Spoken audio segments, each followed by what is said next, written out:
നിസ്കാര ശേഷം ഏതൊക്കെ ദിക്റുകളാണ് ചൊല്ലേണ്ടതെന്ന് പല ആളുകളും ചോദിക്കാറുണ്ട്. നിസ്കാര ശേഷം ധാരാളം ദിക്റുകൾ ചൊല്ലാറുണ്ട്. എന്നാൽ ഞാൻ എൻ്റെ ജീവിതത്തിൽ ചൊല്ലിപ്പോരുന്ന സ്ഥിരമായി ചൊല്ലുന്ന ദിക്റുകളാണ് ഞാനിവിടെ പറയുന്നത്. ഇങ്ങനെ പറയാൻ കാരണം ചിലപ്പോൾ ഞാൻ ചെല്ലുന്നതിനേക്കാൾ ഒരുപാട് കൂടുതൽ, ചിലപ്പോൾ ചിലത് കുറഞ്ഞ് ഒക്കെ വരാം. അപ്പോൾ അത് അങ്ങനെയല്ലേ വേണ്ട, അല്ലെങ്കിൽ അതല്ലേ വേണ്ട, ഇതൊക്കെ വേണ്ട എന്നൊക്കെ ഇങ്ങനെ പല അഭിപ്രായങ്ങളും ചോദിക്കുന്നവരുണ്ടാവും. അതുകൊണ്ടാണ് ഞാൻ പറയുന്നത്, ഞാൻ ചൊല്ലുന്ന രീതി, അല്ലെങ്കിൽ ഞാൻ ചൊല്ലിപ്പോരുന്ന സാധാരണ രീതിയിൽ എല്ലാ പള്ളികളിലും അല്ലാതെ ഒക്കെ ചൊല്ലുന്ന ദിക്റുകൾ മാത്രമാണ് ഇവിടെ ഉൾപ്പെടുത്തിയിട്ടുള്ളത് എന്നർത്ഥം. ഞാൻ നേരെ കാര്യത്തിലേക്ക് കിടക്കാം. അത്തഹിയാത്ത്. ഇപ്പോൾ അത്തഹിയാത്തിലാണ് ഞാനുള്ളത്. എങ്ങനെ അത്തഹിയാത്ത് ഇരിക്കണം, സലാം എങ്ങനെ വീട്ടണം, കാലെങ്ങനെ വെക്കണം എന്നതൊക്കെ മുമ്പത്തെ വീഡിയോയിൽ ഞാൻ ചെയ്തിട്ടുണ്ട്.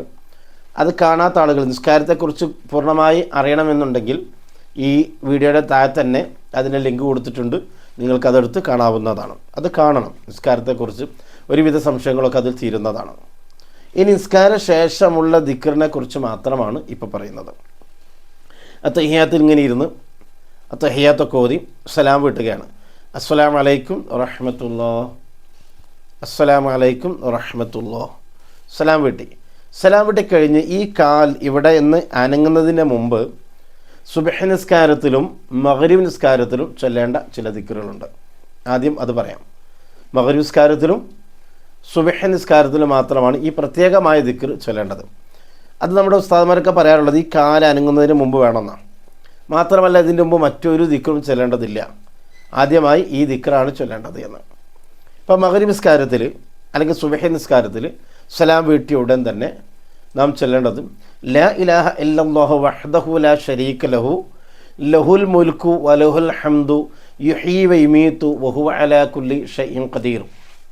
ഈ ദിക്ർ ലാ ഇലാഹ ഇല്ലല്ലാഹു വഹ്ദഹു ലാ ശരീക ലഹു ലഹുൽ മുൽക്കു വലഹുൽ ഹംദു യുഹ്യി വയുമീതു വഹുവ അലാ കുല്ലി ഷൈഇൻ ഖദീർ.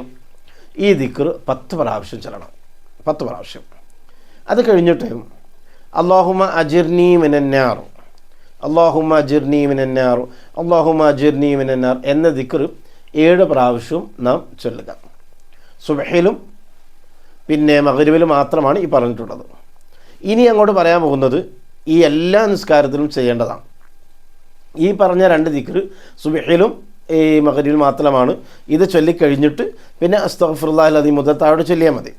മറ്റു നിസ്കാരങ്ങളിൽ ഈ നേരത്തെ പറഞ്ഞ 2 ദിക്ർ വേണ്ട. അത് കഴിഞ്ഞിട്ട് ഇനി പറയാൻ പോകുന്ന ദിക്റുകൾ വേണം. അതെല്ലാത്തിലും വേണം. 5 നിസ്കാരത്തിലും അത് വേണം. അപ്പോൾ അത് എക്സ്ട്രാ ഉള്ളത് ആദ്യം ഒന്ന് പറഞ്ഞെന്ന് മാത്രം. ഇനിയും ഇവിടെ അങ്ങോട്ടുള്ള ദിക്റുകൾ അത് നമ്മൾ കാല് മാറ്റുന്നതുകൊണ്ട് കുഴപ്പമൊന്നുമില്ല. മറ്റ് നമ്മൾ ഇഷ്ടത്തിനനുസരിച്ച് ഇരിക്കുകയൊക്കെ ചെയ്യാം. പക്ഷേ കാല് അനങ്ങുന്നതിന് മുമ്പ് ചെയ്യേണ്ടത് ഈ 2 ദിക്റുകൾ മാത്രമായിരുന്നു. പിന്നെ നമ്മളിതേ ഇരുത്തിൽ കഴിയുമെങ്കിൽ അതേ ഇരിപ്പിൽ തന്നെ ഇരുന്നിട്ട് അസ്തഗ്ഫിറുല്ലാഹൽ അദീം, അസ്തഗ്ഫിറുല്ലാഹൽ അദീം, അസ്തഗ്ഫിറുല്ലാഹൽ അദീം എന്ന് 3 പ്രാവശ്യം ചൊല്ലുക. അവിടെ ചില ആളുകൾ അസ്തഗ്ഫിറുല്ലാഹൽ അദീം അല്ലദീ ലാ ഇലാഹ ഇല്ലാ ഹുവൽ ഹയ്യുൽ ഖയ്യൂം വ അതൂബു ഇലൈഹി എന്നൊക്കെ ചൊല്ലാറുണ്ട്. വേണമെങ്കിൽ ചൊല്ലാം. ഞാൻ അങ്ങനെ സാധാരണ ചൊല്ലാറില്ല. ഞാൻ അസ്തഗ്ഫിറുല്ലാഹൽ അദീം എന്ന് 3 പ്രാവശ്യം ചൊല്ലാറാണ് പതിവ്. അപ്പോൾ നിങ്ങളും ഈ 2 രൂപത്തിൽ അത് നിങ്ങൾക്ക് ചെയ്യാം. ഞാൻ ചൊല്ലുന്ന രൂപം പറയാം. അസ്തഗ്ഫിറുല്ലാഹൽ അദീം, അസ്തഗ്ഫിറുല്ലാഹൽ അദീം, അസ്തഗ്ഫിറുല്ലാഹൽ അദീം. അൽ ഖദീം അൽ കരീം അർ റഹീം അല്ലദീ ലാ ഇലാഹ ഇല്ലാ ഹുവൽ ഹയ്യുൽ ഖയ്യൂം മിൻ കുല്ലി ദംബിൻ വ ഖതീഅത്തിൻ വ അതൂബു ഇലൈഹി വഅസ്അലു തൗബ അല്ലാഹുമ്മ അൻതസ്സലാം വ മിൻകസ്സലാം വ ഇലൈക അർജിഉസ്സലാം ഹയ്യിനാ റബ്ബനാ ബിസ്സലാം വ അദ്ഖിൽനാ ദാറസ്സലാം തബാറക്ത റബ്ബനാ വ തആലൈത യാ ദൽ ജലാലി വൽ ഇക്റാം. അല്ലാഹുമ്മ ലാ മാനിയ ലിമാ അഅതൈത വലാ മുഅ്തിയ ലിമാ മനഅത വലാ റാദ്ദ ലിമാ ഖളൈത വലാ മുബദ്ദില ലിമാ ഹക്കംത വലാ യൻഫഉ ദൽ ജദ്ദി മിൻകൽ ജദ്ദ്. ഇതിനൊക്കെ അർത്ഥം അവസാനം പറയാട്ടോ. എല്ലാത്തിൻ്റെ അർത്ഥം ലാസ്റ്റ് പറഞ്ഞു തരുന്നുണ്ട്. ഇത് കഴിഞ്ഞിട്ട് അല്ലാഹുമ്മ അഇനി അലാ ദിക്രിക വ ശുക്രിക വ ഹുസ്നി ഇബാദതിക. ഇവിടെ വരെ ഞാൻ ചൊല്ലാറുള്ളൂ. ചില ആളുകൾ അല്ലാഹുമ്മ അഇനി അലാ ദിക്രിക വ ശുക്രിക വ ഹുസ്നി ഇബാദതിക വ തൗഫീഖ തആതിക എന്നൊക്കെ പറഞ്ഞിങ്ങനെ കുറേ നീട്ടി പറയാറുണ്ട്. പക്ഷെ നമുക്ക് ഉസ്താദ്മാരിൽ നിന്ന് ഷെയ്ഖുനയിൽ നിന്നൊക്കെ ഇജാസത്ത് കിട്ടിയിട്ടുള്ളത് അല്ലാഹുമ്മ അഇനി അലാ ദിക്രിക വ ശുക്രിക വ ഹുസ്നി ഇബാദതിക എന്നിവരെയാണ്. അതുകൊണ്ടാണ് നമ്മൾ അങ്ങനെ ചൊല്ലിപ്പോരുന്നത്. ഇജാസത്ത് ഒരാൾ തന്നാൽ അതിനനുസരിച്ച് ചൊല്ലലാണല്ലോ മഹത്വമുള്ളത്. അപ്പോൾ ഞാൻ അങ്ങനെയാണ് ചൊല്ലാറുള്ളത്. നിങ്ങളും അതുവരെ മതി എന്നാണ് എനിക്ക് തോന്നുന്നത്. നിങ്ങൾ ഇഷ്ടം പോലെ ചെയ്യാം. അത് കഴിഞ്ഞിട്ട് പിന്നെ ഒരു ആയത്തുൽ കുർസിയാണ് നമ്മൾ ഓതുക. ബിസ്മില്ലാഹിർ റഹ്മാനിർ റഹീം. അല്ലാഹു ലാ ഇലാഹ ഇല്ലാ ഹുവൽ ഹയ്യുൽ ഖയ്യൂം ലാ തഅഖുദുഹു സിനത്തുൻ വലാ നൗം ലഹു മാ ഫിസ് സമാവാതി മാ ഫിൽ അർദ് മൻ ദല്ലദീ യശ്ഫഉ ഇൻദഹു ഇല്ലാ ബിഇദ്നി യഅലമു മാ ബൈന ഐദിഹിം വമാ ഖൽഫഹും വലാ യുഹീതൂന ബിശൈഇൻ മിൻ ഇൽമിഹി ഇല്ലാ ബിമാ ശാഅ വസിയ കുർസിയ്യുഹു സമാവാതി വൽ അർദ് വലാ യഊദുഹു ഹിഫ്ളുഹുമാ വഹുവൽ അലിയ്യുൽ അളീം. ആയത്തുൽ കുർസി ഓതി. ആയത്തുൽ കുർസി ഓതി കഴിഞ്ഞിട്ട് നമ്മൾ ഉസ്താദ്മാർക്ക് അത് ചെയ്യാറുണ്ട്. ഒന്ന് നെഞ്ചിലേക്ക് ഹൃദയത്തിൻ്റെ ഭാഗത്തേക്ക് ഒന്ന് ഊതാറുണ്ട്. ഹൃദയത്തിൻ്റെ ഭാഗം അത് ഇടത് ഭാഗത്താണ്, അപ്പോൾ അവിടേക്ക് ഒന്ന് ഊതും. എന്ന് പറഞ്ഞ് ഊതും. ഊതിയിട്ടാണ് പിന്നെ ദിക്ർ ചൊല്ലുക. ഏതാ ദിക്ർ? സുബ്ഹാനല്ലാഹ്. സുബ്ഹാനല്ലാഹ് എന്ന ദിക്ർ 33 പ്രാവശ്യമാണ് ചൊല്ലേണ്ടത്. 33 പ്രാവശ്യം. ഇതുവരെ പറഞ്ഞൊക്കെ ഒരു പ്രാവശ്യം ചൊല്ലിയല്ല. എന്നിട്ട് 33 പ്രാവശ്യം സുബ്ഹാനല്ലാഹ് സുബ്ഹാനല്ലാഹ്.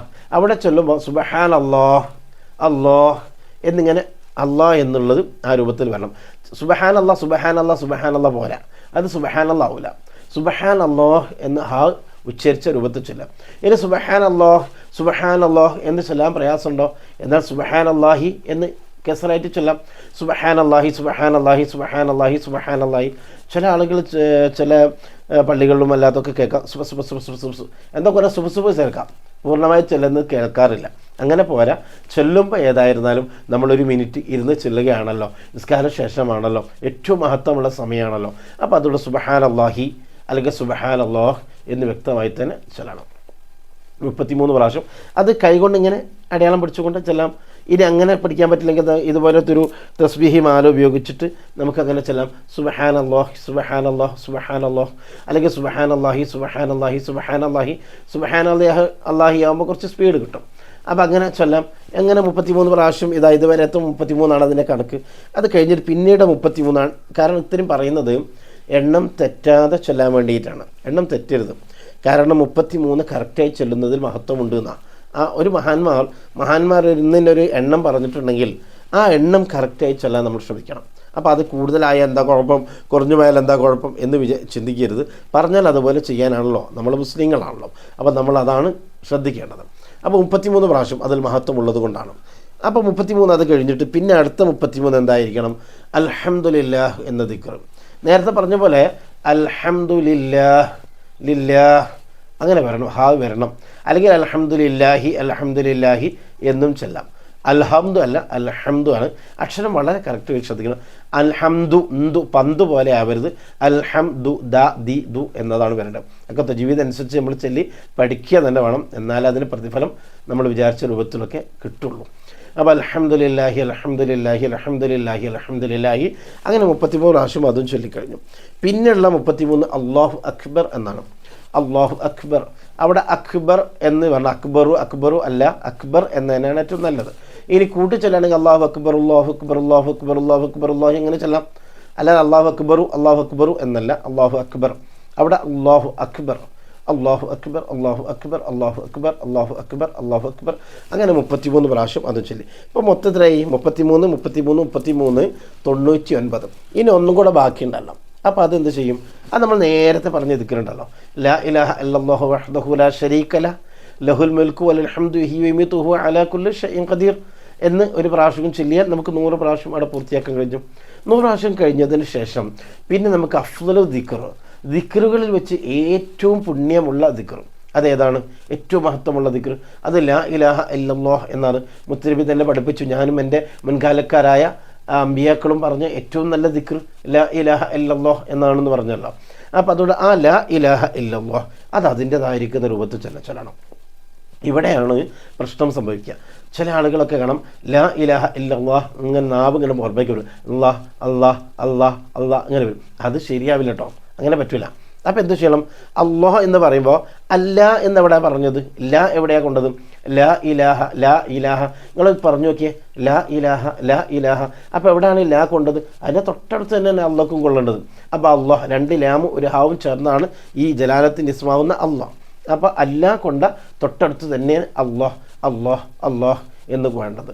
അപ്പോൾ അള്ളാഹ് ലാ ഇലാഹ ഇല്ലല്ലാഹ് ഇല്ലല്ലാഹ് കുറച്ച് നീട്ടി തന്നെ പറയണം. അല്ലെങ്കിൽ ലാ ഇലാഹ ഇല്ലല്ലാഹു ലാ ഇലാഹ ഇല്ലല്ലാഹു അങ്ങനെ ചൊല്ലാം. പക്ഷെ നല്ലത് ലാ ഇലാഹ ഇല്ലല്ലാഹ് ലാ ഇല അവിടെ വേറെയും ശ്രദ്ധിക്കണം. ലാ ഇ ലാ ഇലാഹ അല്ല കേട്ടോ, ലാ ഇ അല്ല, ലാ ഇ ലാ ഇ ലാ ഹ. ആ അക്ഷരങ്ങൾ ഒരുപാട് അവൻ നഷ്ടപ്പെട്ടു. കാരണം ഏറ്റവും മഹത്വമുള്ള ദിക്റാണല്ലോ. അപ്പോൾ ഏറ്റവും മഹത്വമുള്ള ദിക്റായതുകൊണ്ട് ആ മഹത്വം നമുക്ക് കിട്ടരുതെന്ന് വിചാരിച്ചിട്ട് പിശാചി അക്ഷരങ്ങളൊക്കെ ഒരുപാട് കളയും. അപ്പോൾ അത് ശ്രദ്ധിക്കണം. ലാ ഇലാഹ ഇല്ലല്ലാഹ്. ഉണ്ടാ ഈ രൂപത്തിൽ ശരിക്കും വരണം. അത് നിസ്കാരത്തിലൊക്കെ അത് വരണം. ലാ ഇലാഹ ഇല്ലല്ലാഹ്, ലാ ഇലാഹ ഇല്ലല്ലാഹ് എന്ന് തന്നെ 10 പ്രാവശ്യം നമ്മൾ ദിക്ർ വളരെ വ്യക്തമായി ചൊല്ലിപ്പഠിക്കുക എന്ന് ചൊല്ലുക. ഇത് കഴിഞ്ഞാൽ പിന്നെ നമുക്ക് ദുആ ചെയ്യാം. ദുആ ചെയ്യാൻ ഏത് ഭാഷയിലും ദുആ ചെയ്യാം. മലയാളം, അറബിയം, ഇംഗ്ലീഷ്, ഉറുദു, തമിഴ്, തെലുങ്ക്, കന്നഡ, ഏത് ഭാഷയിലും കുഴപ്പമില്ല. അള്ളാഹുത്തൊക്കെ എല്ലാ ഭാഷയും അറിയാം. അറബി അറിയുന്നവർക്ക് അറബി തന്നെ ദുആ ചെയ്യാം. അറബി അറിയില്ലെങ്കിലും നമുക്ക് മലയാളത്തിൽ ദുആ ചെയ്യാം. പക്ഷേ ഏതൊരു ദുആൻ്റെയും തുടക്കം ഹംദ് കൊണ്ടായിരിക്കണം, സ്വലാത്തും വേണം, അവസാനവും ഹംദും സ്വലാത്തും തന്നെ ഉണ്ടാവണം. അത് എങ്ങനെ? ഏറ്റവും കുറഞ്ഞതും അൽഹംദുലില്ലാഹി റബ്ബിൽ ആലമീൻ അല്ലാഹുമ്മ സ്വല്ലി അലാ മുഹമ്മദ് മതി. അത് കഴിഞ്ഞ് നിങ്ങൾ മലയാളത്തിൽ എന്ത് ദുആയിരുന്നോ, ഇനി ഏത് ഭാഷ ദുആയിരുന്നോ ഒരു കുഴപ്പമില്ല. അപ്പോൾ നിസ്കാരം കഴിഞ്ഞ് ഇതൊക്കെ ചൊല്ലിക്കഴിഞ്ഞിട്ട് അൽഹംദുലില്ലാഹി റബ്ബിൽ ആലമീൻ അല്ലാഹുമ്മ സ്വല്ലി അലാ മുഹമ്മദ്, പടച്ചോനെ പാപികളാണ്, പ്രയാസപ്പെടുത്തരുതേ അല്ലാ, ഞങ്ങൾ ചെയ്ത ദോഷങ്ങളൊക്കെ പൊറുക്കണേ അല്ലാ എന്നിങ്ങനെ പറഞ്ഞിട്ട് അങ്ങ് ദുആ ചെയ്യുക. നമുക്ക് ദുആ ചെയ്യാം. അറബി അറിയുന്നവർക്ക് അറിയുന്നതനുസരിച്ച് അങ്ങനെ ദുആ ചെയ്യാം. ദുനിയവിയും ഉഖ്റവിയുമായ ഏതേത് പ്രശ്നങ്ങൾക്കും പരിഹാരം കിട്ടുന്നൊരു സ്ഥലമാണ് നിസ്കാര ശേഷമുള്ള ദുആന്റെ സമയം എന്ന് പറയുന്നത്. നമുക്ക് ദുആ ചെയ്യാം. അവസാനവും വസല്ലല്ലാഹു അലാ ഖൈരി ഖൽഖി സയ്യിദിനാ മുഹമ്മദിൻ വഅലാ ആലിഹി വസ്സഹ്ബിഹി അജ്മഈൻ ഒന്നും അല്ലെങ്കിൽ അല്ലാഹുമ്മ സ്വല്ലി അലാ മുഹമ്മദ് അൽഹംദുലില്ലാഹി റബ്ബിൽ ആലമീൻ എന്നെങ്കിലും അവസാനം ചൊല്ലിയാൽ മതി. ആദ്യം അവസാനം ഹംദും സ്വലാത്ത് കൊണ്ടുവരിക എന്നുള്ളതാണ്. ഈ രൂപത്തിൽ നമ്മൾ ദുആ ചെയ്ത് എല്ലാ ദിവസവും നിസ്കരിക്കാൻ തയ്യാറാവണം. അല്ലാഹു തആല തൗഫീഖ് ചെയ്യുമാറാവട്ടെ. ആമീൻ. ദീർഘിച്ചു പോയെങ്കിൽ ക്ഷമ ചോദിക്കുന്നു. ഒക്കെ അവിടെ എഴുതിയാൻ കാണിക്കുന്നുണ്ട്. അതേപോലെ തന്നെ ഇതിനൊക്കെ അർത്ഥം അവസാനത്തിൽ കൊടുക്കാം. അല്ലാഹു തആല തൗഫീഖ് ചെയ്യുമാറാവട്ടെ. ആമീൻ.